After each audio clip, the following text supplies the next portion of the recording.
I don't know that you can truly have an understanding until your feet are actually on the ground doing it.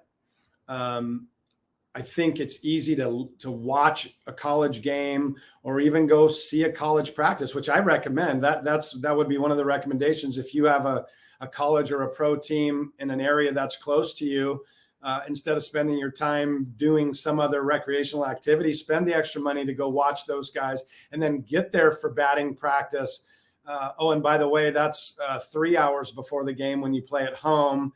And then it's a 3.5 hour game there. And it's probably another hour and a half by the time you're done with that. So they're 7-8 hour days, 4 and 5 times a week. So for you to be able to go out and watch those guys, what does a batting practice look like? Like really evaluate it, really immerse yourself in what they're doing, not just going and saying you went, but watch infield, outfield, and watch how they prepare, watch how they stretch and play catch. And, and some do it better than others. And some naturally talented do get away with certain things. But I think the more you can see what it's like and feel what it's like, at least, you've got a grasp of the speed of things and what it kind of feels like and looks like from that standpoint. Certainly a separator is the weight room. You got to be in the weight room. You got to be strong. If you just look at a Major League Baseball game and look how physically gifted those guys are, and not just gifted, but a lot of those guys, all of them have worked hard to get the bodies that they have. And some of that is also grown man strength. Sometimes you can't, you're working hard, but it's just, you're putting on 15 pounds, you get in the season, you lose 10. It's like, dang, I did all this and then I lost it. And that's just, some of that's progression and the ability to eat right, because maybe you can't afford it or you don't have the time to do it right. Whereas they're professionals and that's what they're doing. And they've got cooks and nutritionalists and those kind of things. So, do as much strength and conditioning routine that you can, and flexibility and core stability and things that are going to improve your body.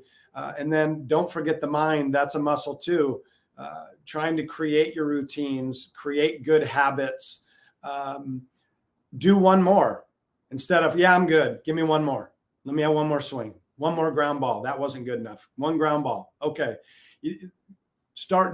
Do one more, do 5 more, do 10 more. And the compound effect of that as you continue down the path is more reps. The guy who has more reps is going to be the more experienced guy, and he's going to have a better chance for longer success down the road. So again, creating those routines and those mentalities, and really, as stealing from the guru, rest his soul, Ken Ravizza, being prepared when you're on defense, get in your circle, 6 seconds, get out. That's the game, is a ebb and flow of 6 seconds. It's just, you're in, you're out, you're in, you're out, you're in, you're out. So do you train like that in the batting cage? Do you actually take rounds where you get out of the box, get a breath or get a sign, get back in, strap your deals like Garcia Parra used to do? I know some people probably don't know who that is because it's hard for youngins today to remember.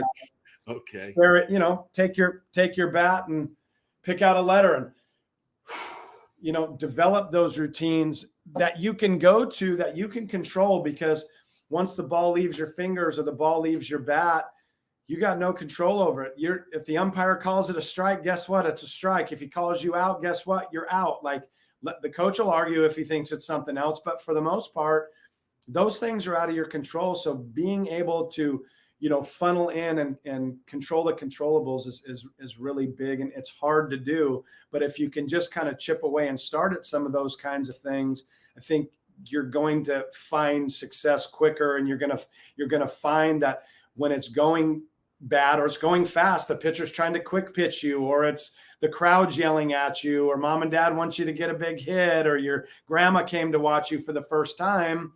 The person without a mental game, the external factors distract you. External factors distract anybody, professionals, acutely aware, mental game people. We're human beings. That's a natural thing.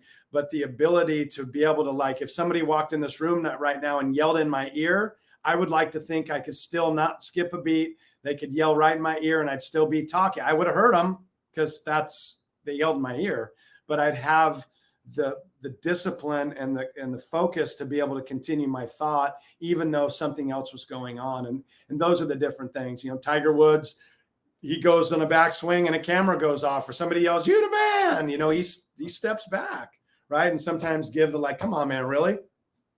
But he has the presence instead of just immaturity, just going for it and then blaming what happened after the fact. He's got the maturity that beforehand he goes, "Okay, I got to stop this because I'm not ready to do what I need to do. Let me get out. Let me get back in." It's always before the fact, not after the fact. You know, it's like I make a bad throw and the guy's out there going like this. That's like, I'm a coach going, I kill our guys when the one time they do it, like, really, we're not doing that. We're not doing this. Or we drop a ball and then the first thing you do is like put the glove up where the sun is and you got no glasses and just, you know, those kinds of things. So be able to control what you can ahead of time.